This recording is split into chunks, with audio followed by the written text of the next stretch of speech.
Can entrepreneurship take place with a day job? Today on the Twitch Show.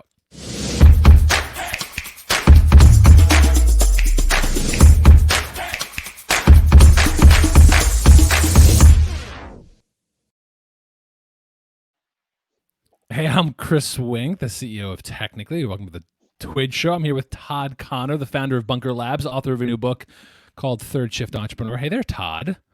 Hey, Chris. Great to see you, my friend. And thanks for what you're doing. It's so important, as we were talking about in the pre-show. In the pre-show. You're too kind. So, Todd, we've intersected a ton through the years. Your work with Bunker Labs, you have this new book out. You're trying to reframe the conversation of how some journeys of entrepreneurship can take place. Why don't you start me off of what's wrong with our understanding of the entrepreneurial journey today? Mm-hmm. Well, what's wrong is we're in a 50-year decline of entrepreneurship. And so we're at this moment of, entrepreneurship rates are down in this country, particularly for younger folks, which is, I think, a surprise to a lot of people. It's not a surprise to you because you report this beat and you know this scene. So rates of entrepreneurship in this country are down, even though entrepreneurship has never been cooler and more celebrated than it is today. And frankly, never more supported with incubators and accelerators and all of this infrastructure that did not exist, 50 years ago when the rates of entrepreneurship were actually higher. And so we've got this dichotomy of declining rates of entrepreneurship and yet this celebration of entrepreneurs, the popularity of entrepreneurship, TV shows like Shark Tank and The Profit. And I think there was a show, The Apprentice, starring our current president. And so amidst all of that, you've got to ask yourself, well, why is this happening? And when you get on the ground and work with entrepreneurs, as I have been doing, for the last several years with Bunker Labs, you come to discover that the way in which people are actually starting businesses and the kinds of businesses they are actually starting are the 97% of businesses that will never need or want venture capital funding. They will not need to sort of take the path through Silicon Valley. They will not need the sort of what I call the permission politics of entrepreneurship, which is, I think, which so much of the infrastructure has been built around is this assumption of venture funding, is this assumption of permission, is this assumption of pitch decks and kind of the scaffolding that we've created around entrepreneurship.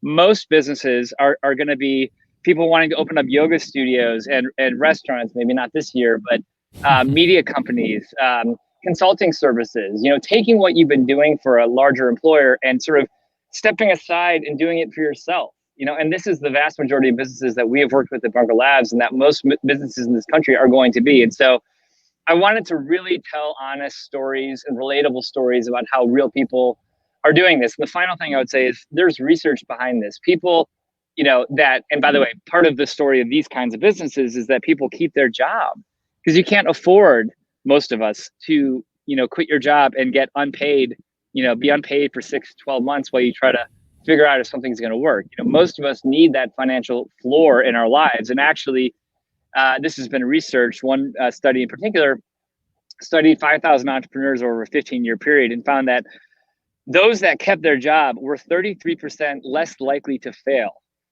So that's a big number. That's a big delta for those that kept their job versus those that didn't. And there's lots of stories that I could go into, but I won't for the sake of brevity. But keeping your job is a very real strategy. It's just that we don't talk about it enough. So I wanted to elevate that in the conversation. And so that essentially sets up your book, Third Shift Entrepreneur. So what is Third Shift Entrepreneurship? You kind of tease there a bit, but doing this thing while you keep your job, what is that like for the entrepreneur's journey? And then we can talk about the employer's side.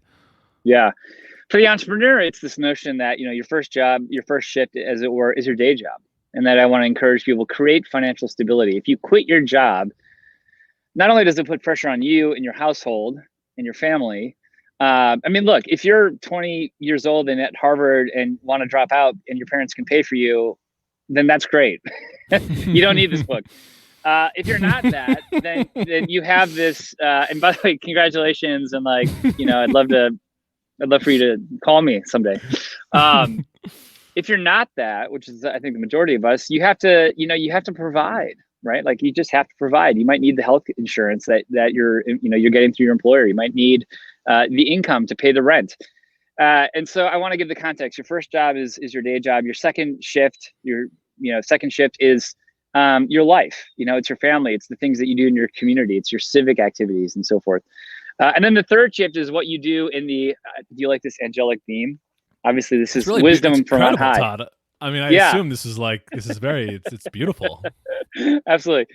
Yeah, it kind of comes as a crown, a divine light. Yeah. The third shift is Chris. It's the things that we do in our nights and weekends. It's when we steal away for our lunch hour. It's the 15-minute breaks in between things. And frankly, when we're working at home, we have more time if we strategically use it than we had in the past. I mean, if we take out commutes, if we strategically organize our days, yes, it's hard. I get all that. But the third shift is the hours and time that we take for ourselves and really take that time and invest in the future. And a theme across, excuse me, all of the entrepreneurs is they strategically do things. They're on their lunch break. They're actually working with coworkers on ideas that they have for the future. And so we have time, but we got to reclaim it and use it strategically. And that's what I call the third shift. So let's touch then on the employer side too.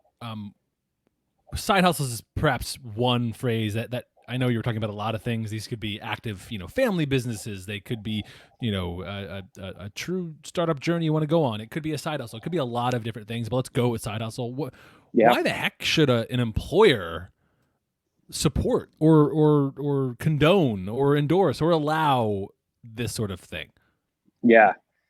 Well, that's a great question for a lot of reasons. One is you're going to have a motivated employee, someone that is seeing their own future and is aspiring towards that while they work for you is going to be a better employee for you. And increasingly, there are generational attitudes around this. Young people in particular, I was talking to a group of young consultants at Deloitte, and I asked them, I said, hey, well, tell me what you do. And I didn't think anything of that question. But as I went around the room and they introduced themselves, a lot of them, several of them, identified, I work in the tax and audit practice, Deloitte, and I'm building a nonprofit to help, women get into STEM fields. And they said this kind of nonplussed. And so I think this is generational. Like I would have never done that as a 22-year-old. Right. I would have, I was in the military. And the military would have had a different opinion of that. But even there in the military, it's changing. There's this understanding of actually we want broad-based people. And it's interesting because when you go around the room and you listen to the very interesting things that people are doing in their third shift, pretty soon it's the person who says, well, I just work in tax and audit. And then I go home and I watch, reality TV, and then I come back and I work in tax and audit. All of a sudden you begin to see that employee might be a liability for us. They don't have ambition. They're not thinking.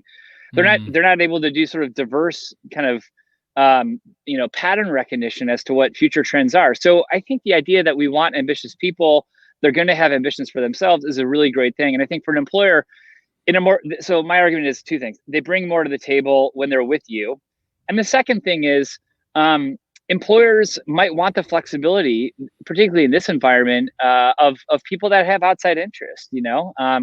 It might actually be helpful. This is a conversation that we're having a lot with people that are looking at downsizing.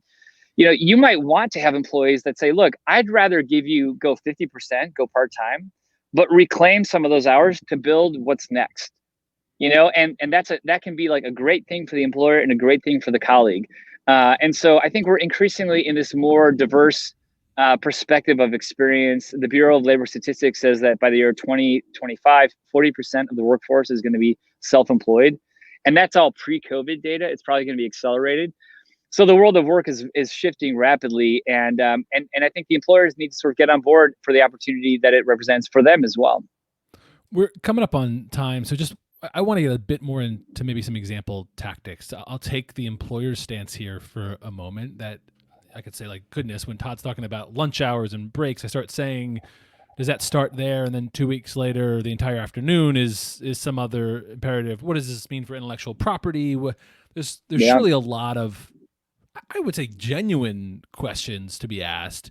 Do you have any thoughts, or have you seen any examples of this done well about how can employers be supported, but an employer not feeling like they're like not doing their own due diligence? Yeah, no, it's great. Well, there was a study of unicorns in 2016, the 100 unicorns. And for the record, I'm not advocating for unicorns. I'm trying to make more ponies. I want more ponies in the world, not unicorns. But of the 100 unicorns, only 6 of the founders came up with the idea as sort of like a moment of brilliance where it was a different idea. 27% of them came up with the idea from the place that they work. It was from their place of employment. It was from the industry networks they had, the understanding that they had of the industry. So I think it's really about employers engaging your employees in a conversation about innovation. You know, I mean, my advice to the entrepreneurs, by the way, is engage your employer in the brilliant ideas that you've got from the place that you sit. You know, if you work for an insurance company and have a real vision as to a different insurance model, don't quit to go validate that. Build it from within. Get the employer engaged. Make them the seed investor. You know, maybe they just give you the room to run. My argument for entrepreneurs is, to the extent possible, don't quit and go build it somewhere else. Build it from exactly where you're at. You know, prove it from the place that you work. Build the innovation there, and then if it validates, you know, then take it and sell it beyond that. Right. So conceptually, I'm encouraging more of a transparent relationship between the employer and the employee. And I think smart employers will allow for that and frankly participate in the innovation, maybe invest in it, maybe create environments and clear pathways to say to employees, look, if you've got an innovation and a way in which we can do this better, you can do it here. You can build it here. Todd, well said. Unfortunately, we got to go. We'll drop some links to both his book and some other reporting we've done on the logistics of trying to understand the intellectual property side. But I think Todd's point is well founded. Todd, Connor, thank you so much. Bunker Labs and his new book, Third Shift Entrepreneur. We'll put links in the description thing. Thanks so much for being here, Todd. Thank you, Chris.